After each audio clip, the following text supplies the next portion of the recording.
What's up, guys? Man Cave Collectibles coming back at you today with a statue review. This is a statue I'm really excited to do a review for you guys. I picked this up from Entertainment Earth about probably a week and a half ago. Took a while in the shipping process for this to get to me. They shipped it about a week ago and it just arrived this morning. So I think with all the COVID-19 stuff going on, you know, some of the shipping, USPS and UPS and, you know, places like that, I think we're starting to kind of see some slowdown in shipping times. So I believe that's why it took the time it did, but it is here. He is in good condition, minus one little flaw, which we'll talk about, that you can barely notice. We'll talk to Entertainment Earth about it and see if they're able to do anything for me. So the box is so large, I had a really hard time being able to fit that into the, even with the wide angle lens, it was tough to get it on there and stay within my boundaries here for my little light box setup. So I took some pictures here, so we'll go ahead and go over that. When you're looking at the front of the box, you basically just have a product image here of Iceman moving around to the sides. Another nice product image of Iceman. When you get to the back, you do have just kind of a quick write-up on him. So if you want to read through that, you can pause it here and take a look at that. So just a basic box, nothing real fancy, nothing real special. So that's it for the box. We'll move on to the actual statue itself. So you get the statue. We'll go over. You do get a just kind of a card of authenticity. I've got 639 out of 3,000 for this guy. So just a little kind of neat that you get that. So moving on to the statue itself. Statue looks phenomenal. It is basically a fully translucent statue, which we'll kind of do something here to show you that. We'll power down our lights and got a O-light here that we can shine through, and you can see that pretty much every angle of the statue is translucent, even all the way to the base itself. So they did a really good job on that. You can just see how that, I really like that. And they don't really have any, you know, even in the area here where it slides, we don't have any type of metal, or, you know, here through this area, we don't really have any type of metal or bracing material that kind of screws up the look of it. I've seen some custom statues and things like that of Iceman where they've, you know, because it's so heavy, you know, you end up having some type of a brace through here, and they try to make it look good, but it's just hard to do that and not mess up that clear ice look. Diamond Select was able to do that. So really excited about that.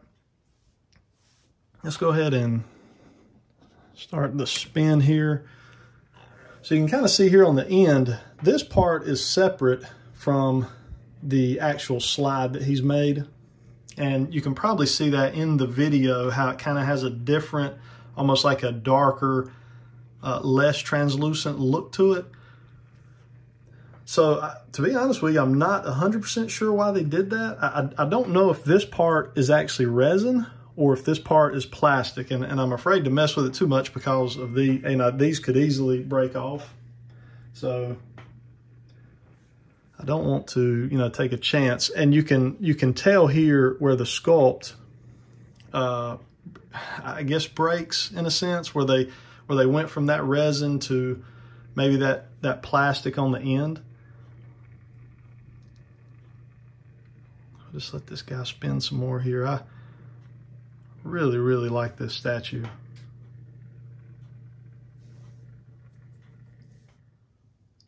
All right, let's cover some history of Iceman real fast.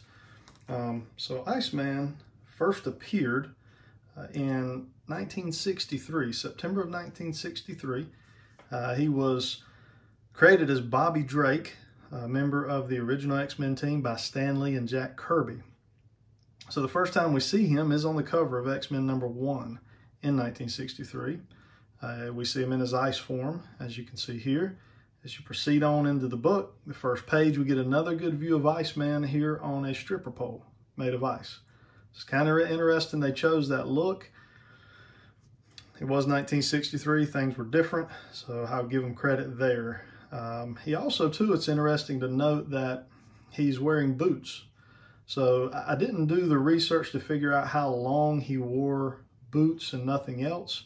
But we do see that that is how it began. It's kind of an odd look to have, you know, a dude made of ice and he's got on a pair of, you know, waterproof boots there. But, you know, again, we're talking about 1963. Things were different. So if you know when he discontinued wearing the boots, throw it in the comments. That would be interesting to know. And then we also should go ahead and see, if you flip on into the book, you would see that we do have him in his regular human form here, along with, you know, his teammates.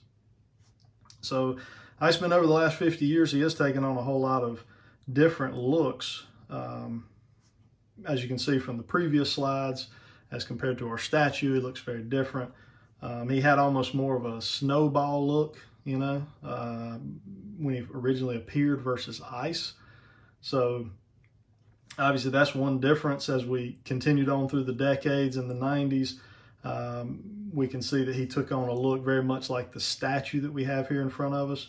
And then as we progress on into the more current books, we see that he's actually taken on a younger look. And, you know, he's went through periods where he actually wears the X-Men attire, you know, the suits that they wear. So lots of different looks to Iceman, many more in there over the decades. If you wanted to go in and do a lot of looking, you'd be able to find those pretty easy. As far as his abilities, he manipulates ice. He can basically use the water vapors in the air around him and turn that into ice. So really, no matter where he's at or what situation he's in, there's always water vapor in the air that we're not seeing. He's able to manipulate that and use it to his advantage. So pretty cool powers. I like it.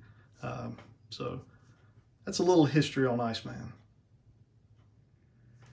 Now, as far as where I have a problem, my problem is right here, where whatever this material is meets up with the resin portion of the slide.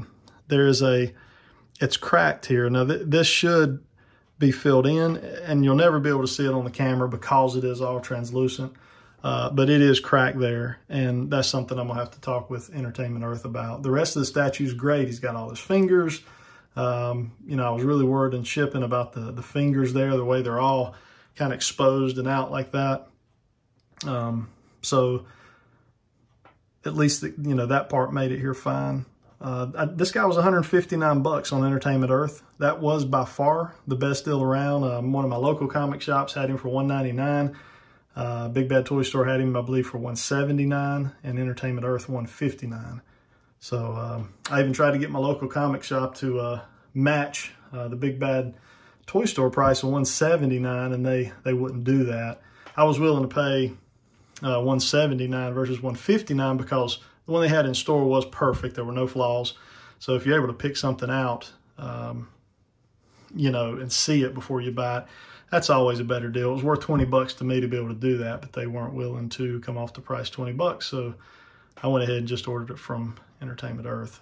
So let's do just some quick size comparisons. I'll bring in, I've got one more Premier statue, Marvel Premier statue, the Psylocke, and we'll bring in just an older Bowen Designs statue, just to compare size from a 1/6 scale statue comparison. So let's go ahead and do that now. All right, so here we got Iceman with his teammate Psylocke from the Marvel Premier Collection. So we can see these two obviously fit in perfect together from a scale standpoint.